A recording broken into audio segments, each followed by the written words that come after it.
간증자를 하나님이 세워주셨는데 우리 나일주 권사님 나오셔서 간증하실 때 큰 박수로 격려해 주시기 바랍니다.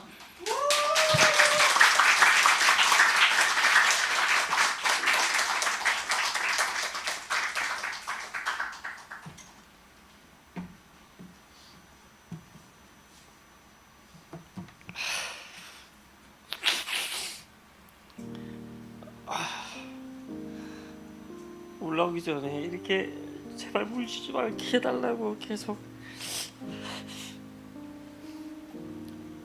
기도를 했는데 또 우네요.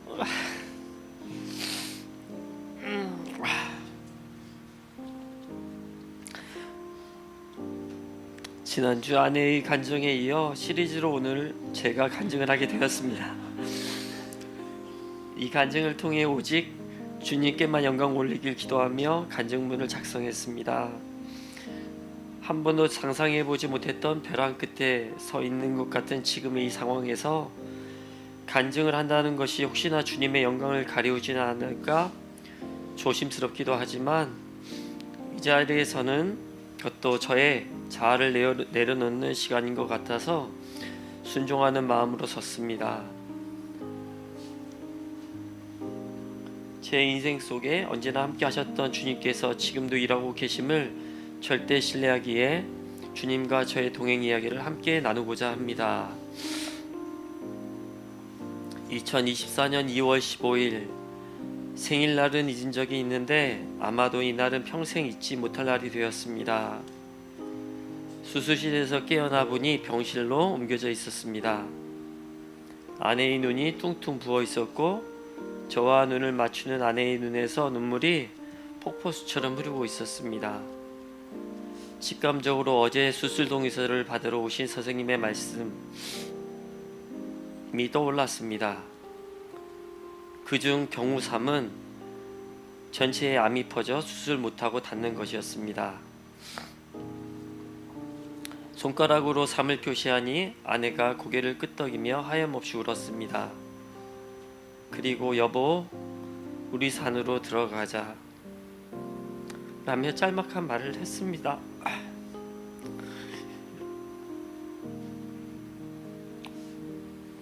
아내는 판단력이 좋은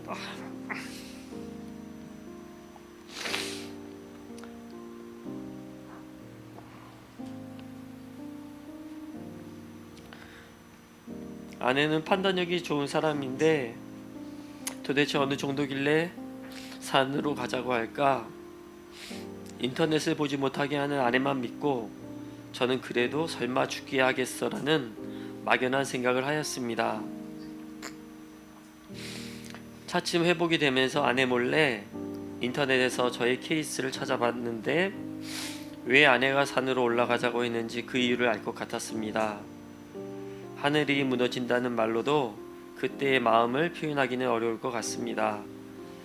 그러나 아내 앞에서 무너진 저의 모습을 보이기 싫어서 저는 그냥 모른 척 하였습니다. 퇴원 후 아내는 정신이 나간 사람처럼 저의 식단을 완전히 바꾸었고 눈으로 덮인 산길을 맨발로 앞서 걸으며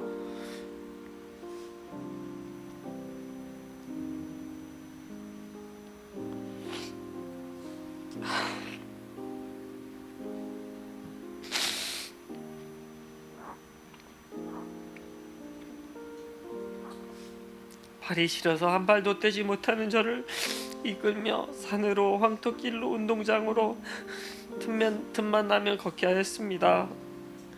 정말 발톱이 뽑힐 듯이 추웠지만 아내는 표정 하나 바뀌지 않고 군대 조교처럼 그 자리에서 뛰어 열을 내라고 했습니다. 여자는 약하지만 어머니는 강하다는 말이 있지만 저는 그 당시 어머니보다 아내가 더 강하다고 생각했습니다. 제가 너무 힘들어 자꾸 신발을 다시 신으려 하니까 제 신발을 아예 들고 뛰어가기도 했습니다. 그 모습을 뒤에서 보며 정말 마음이 아팠습니다. 아내 발은 얼마나 시려울까. 먼저 목적지에 도착해 있는 아내가 제 손을 잡으며 주님께 기도하며 받은 마음을 전해줍니다. 당신은 사명이 있어서 절대 죽지 않을 거야. 사명을 위한 삶으로 당신을 초대하시는 거야. 죽음을 대면하고 있다는 두려움에 저는 주님을 절실히 찾기 시작했고 저의 삶을 돌아보기 시작했습니다. 한 번은 비바람이 심하게 몰아친 다음 날 어두운 밤에 산길을 걷는데 나무가 쓰러져 길을 막고 있었습니다. 순간 두려워 아내와 뒤돌아 가는데 주위를 살피지 않고 왔기에 돌아가는 길은 너무나 낯설고 무서웠습니다. 그때 주님을 마음속으로 계속 불렀습니다. 그리고 그제야 알 수 있었습니다. 주님의 소리가 들리지 않을 정도로 제가 주님보다 너무 많이 앞서 왔다는 것을, 그리고 주님과 함께 동행한 것이 아니라 저의 힘으로 주님의 이정표와는 다른 길로 열심히 걸어가고 있었다는 것을, 길을 잃은 느낌이었습니다. 그러나 나무를 쓰러뜨려서라도 가던 길을 막으시고 돌이키게 하시는 아버지의 사랑을 깨닫게 하셨습니다. 이사야 1장 12절에서 19절 말씀을 읽는데 그 말씀이 저를 책망하는 말씀으로 다가왔습니다. 너희가 내 앞에 보이러 오니 이것을 누가 너희에게 요구하였느냐? 내 마당을 밟을 뿐이니라. 주님께서 지금까지의 저의 삶을 보고 얼마나 역겨웠을까라는 마음이 들었습니다. 주님에게조차 마음은 없고 형식만 갖추고 최세에 능한 자로 살아온 삶이었습니다. 지난 삶을 돌아보니 모든 것이 후회로만 다가왔습니다. 그래서 주님께서 징계를 주시는 것은 아닌가 하는 두려움이 밀려올 때는 더 마음이 힘들어 자꾸 예민해지기도 했습니다. 그러나 말씀이 저의 마음을 찌를 때마다 주님 앞에서 엎드려 회개하였습니다. 성령님께서는 말씀의 검으로 병든 저의 마음을 찌르고 곪은 부분을 도려내시는 것 같았습니다.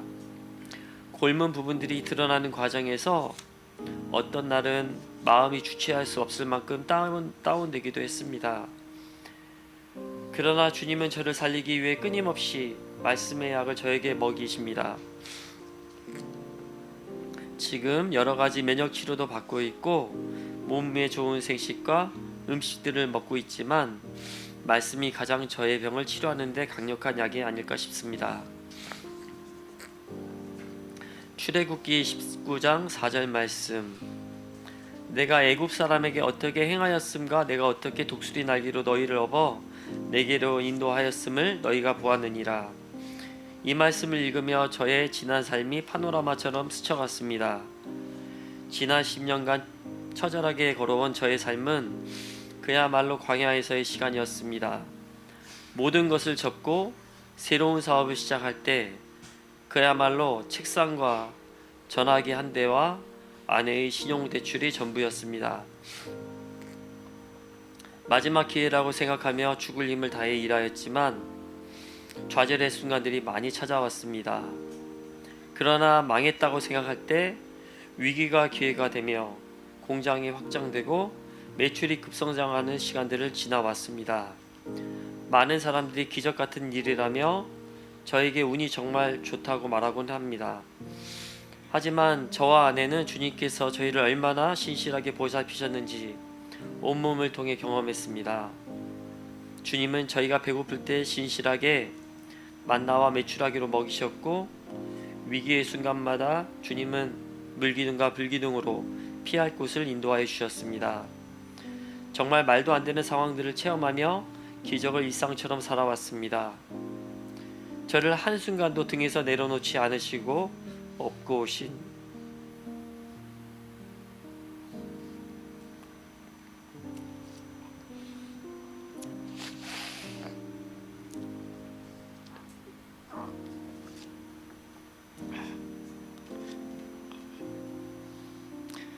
주님의 발자국이 저의 인생 곳곳에 찍혀 있었음에도 저는 순간순간 교만으로 춤을 추었습니다. 그럼에도 불구하고 제게 감당할 수 없는 사랑의 말씀의 약을 떠먹이시는 주님께 회개와 감사의 고백을 올려드립니다. 이제 치료의 결정을 해야 할 시간이 한 달여 앞으로 다가왔습니다. 가능성이 낮은 항암 수술을 할 것인가, 아니면 수술하지 않고 주님께 치유를 구하며 나아갈 것인가, 둘 다 목숨을 걸고 결정해야 할 선택입니다. 사실 아직 결정을 못하였습니다. 주님께 어떤 선택을 해야 할지 묻고 있습니다. 가장 좋은 방법으로 인도하시리라는 것을 믿습니다. 막상 이 자리에서 보니 육신의 부모님, 장인어른, 그리고 특히 아내와 세 어린 딸에게 정말 미안한 마음이 큽니다. 하지만 주님께서 이 시간을 통해 잠자고 있는 저를 깨우셔서 진짜 그리스도인으로 만드시고 저희 가족 안에서 새 일을 행하시는 주님을 기대합니다. 제 안에 계신 그리스도가 통치하시는 이막의 인생이 시작되었습니다. 갈라디아서 5장 13절 말씀. 형제들아, 너희가 자유를 위하여 부르심을 입었으나 그러나 그 자유로 육체의 기회를 삼지 말고 오직 사랑으로 서로 종노릇하라. 이 말씀대로 주님께서 저에게 주신 자유를 제가 먼저 누리고 자유를 잃은 자들에게 찾아가 그들을 섬기는 자가 되고 싶습니다. 또한 남은 인생 동안 저의 가장 큰 자랑거리는 예수 그리스도와 십자가이며 마음을 다하고 목숨을 다하고 뜻을 다하여 주 나의 하나님을 더욱 사랑하고 살고자 합니다. 또한 주님의 꿈이 저의 꿈이 되어 이 땅에서 사는 동안 주님의 도구로 사용되어지길 원합니다. 환우들을 위한 기도를 해보았지만 제가 환우가 되리라고는 상상도 해보지 못했습니다. 이 자리를 빌어 우리는 교회 성도님들과 저를 아시는 믿음의 형제자매님들의 많은 사랑과 기도에 감사드립니다. 저도 우리는 교회 환우들을 위해 기도를 마음 다해 하고 있습니다. 이제 남은 삶을 오로지 주님 영광을 위해 살 수 있도록 기도 부탁드리며 바랄 것은 주님께서 주신 계명대로 더 많이 서로 더욱 사랑하십시오. 저의 병이 재앙이 아닌 축복임을 주님의 이름으로 선포하며 살아계신 주님께 영광과 감사 올려드립니다. 감사합니다.